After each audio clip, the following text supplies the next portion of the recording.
Bonjour à toutes et à tous, bienvenue dans cette édition. Ce mardi, on fera un point sur un des événements sportifs de la région qui a marqué le week-end.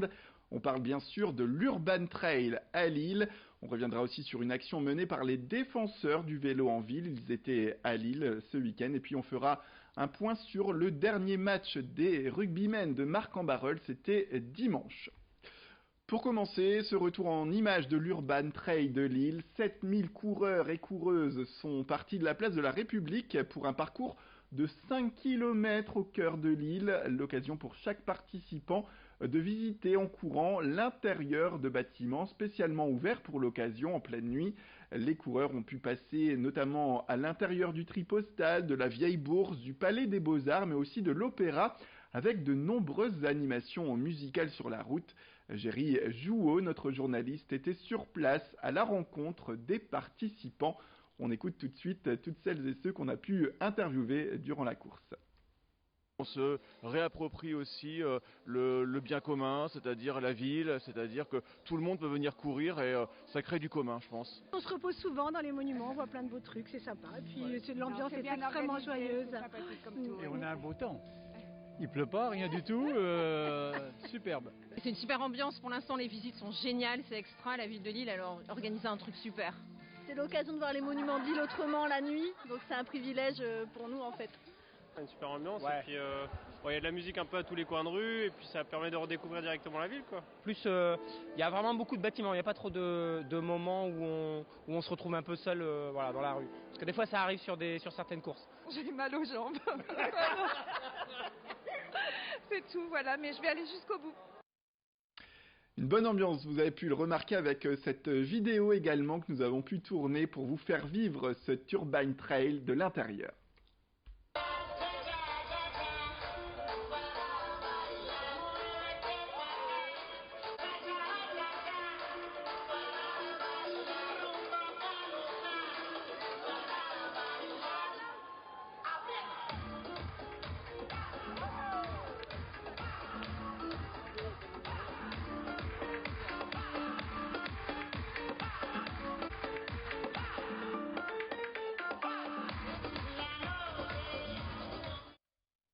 Voilà pour cette course qui a mené 7000 participants à travers les monuments de Lille.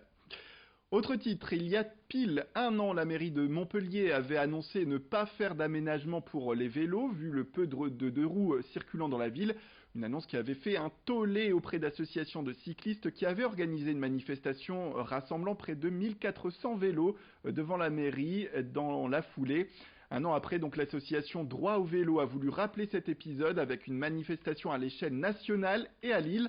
Eh bien, ce sont 500 cyclistes qui ont déambulé dans les rues dimanche pour montrer que les cyclistes sont bien présents et que ces aménagements sont nécessaires pour leur sécurité. D'autant que les municipales approchent et que les aménagements d'infrastructures pour ces moyens de déplacement pourront être un enjeu dans la campagne. Géry Jouot était pour nous au cœur de cette manifestation. Sur l'île, tout particulièrement, on attend à ce que ce qui a été enclenché, par exemple en matière d'apaisement de la circulation automobile, parce que c'est quand même la première chose à faire, puisse continuer. On a limité à 30, on a limité la circulation dans le centre de l'île, on attend à ce que ça aille plus loin que le centre de l'île. On attend la mise en place d'une maison du vélo, où on pourrait accueillir les différentes associations, les différents organismes ou autres qui travaillent autour du vélo pour faire un lieu ressource au niveau du vélo. On attend des aménagements, un réseau hyper structurant sur la ville de Lille pour se déplacer d'un quartier à l'autre très facilement et vers les autres villes de la métropole lilloise. Voilà quelques exemples. Et puis le sport également avec cette nouvelle victoire magnifique de l'Olympique Marcois Rugby face à Beauvais à la maison ce week-end. Si les nordistes étaient largement leaders, ils affrontaient leurs dauphins, eux aussi invaincus du moins jusqu'à ce dimanche. Ils repartent du stadium avec une défaite 55-27. L'OMR est donc bien le géant annoncé de cette division avec un objectif de monter en fédéral 1. Et pour l'instant, eh bien, les nordistes sont plus que dans les temps. Il reste encore 4 matchs dans cette phase aller, dont 2 à domicile. Puis viendra la phase retour après la trêve hivernale. Une fois le championnat terminé, s'ils terminent premier de leur poule, ils devront ensuite passer des phases de qualification pour valider définitivement leur montée en Fédéral 1 et effacer définitivement également des tablettes l'année précédente.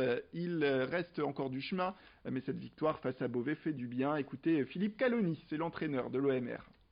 On était co-leader avant le match avec Beauvais qui avait 31 points aussi. Donc c'était important de le gagner ce match et conserver notre invincibilité à la maison. Et donc voilà, ça fait plaisir. Tous les matchs sont à prendre de la même manière. Chaque semaine, on s'adapte à l'adversaire, on s'entraîne toujours pareil. L'objectif, c'est la montée, on a un objectif, il y a le chemin à faire. Le chemin, c'est la saison, c'est tous les matchs, tous les week-ends. Voilà, Philippe Caloni également, le coach qui était au micro de Jerry Jouot, pour revenir un petit peu sur la place de leader. On était co-leader de la poule avec cette équipe, on était les deux équipes étaient premières, invaincus en 6 rencontres, on avait pris 5 bonus offensifs, voilà, donc c'était important. Notre objectif c'est d'avoir à la fin de la saison régulière la première place de la poule, donc on est complètement en concurrence avec eux, c'était des concurrents directs, donc voilà, ce sont des gros matchs à jouer et on a fait le job avec, comme je vous disais, plein de petits détails encore à régler d'ici la fin de saison, mais c'est très encourageant de faire ce genre de performance, voilà, c'est rassurant. Et on termine avec cette information. Une femme a été retrouvée morte dans son appartement à Aire-sur-la-Lys par les pompiers. C'était ce lundi. Ce sont les enfants de la victime qui avaient appelé les secours. Ils avaient l'habitude d'aller voir tous les jours la sexagénaire, mais ont vu le rebord d'une fenêtre noircie. Les secours ont donc ouvert la porte et trouvé donc le corps brûlé de la victime suite à un incendie dans une partie de son appartement. La cellule d'identification criminelle de la gendarmerie a été dépêchée sur place. Aucune piste n'est écartée aujourd'hui. Voilà, c'est la fin de cette édition. Merci à toutes et à tous de nous avoir suivis. Restez avec nous, l'information continue tout de suite après le jingle. Retrouvez vos prévisions météo.